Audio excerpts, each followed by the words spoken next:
মধ্যস্থতাকারী পাকিস্তানের মাধ্যমে রোববার যুক্তরাষ্ট্রের দেয়া প্রস্তাবের জবাব পাঠায় ইরান। দেশটির রাষ্ট্রীয় গণমাধ্যম বলছে, সমৃদ্ধ ইউরেনিয়াম নিয়ে আলোচনার আগে লেবানন সহ সব ফ্রন্টে যুদ্ধ বন্ধ। ভবিষ্যতে হামলা না হওয়ার গ্যারান্টি, মার্কিন অর্থনৈতিক নিষেধাজ্ঞা ও নৌ অবরোধ প্রত্যাহার সহ মূল শর্তগুলো বহাল রেখেছে তারা। রোববার সামাজিক যোগাযোগ মাধ্যম ট্রুথ সোশ্যালে পোস্ট দিয়ে মার্কিন প্রেসিডেন্ট ডোনাল্ড ট্রাম্প জানালেন, তেহরানের জবাব পছন্দ করেননি তিনি। তবে কেন, কোন বিষয়গুলো আপত্তি তা নিয়ে বিস্তারিত কিছুই বলেননি।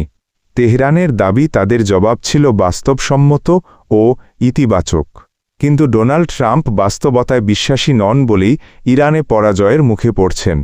এক্স হ্যান্ডেলে দেয়া পোস্টে প্রেসিডেন্ট মাসুদ পেজেশকিয়ান বলেছেন, কারো কাছে মাথা নত করবে না ইরান। যুক্তরাষ্ট্র ইরান পাল্টাপাল্টি প্রস্তাবের মধ্যেই ইসরায়েল প্রধানমন্ত্রী বেনিয়ামিন নেতানিয়াহুর হুঁশিয়ারি এখনও বন্ধ হয়নি।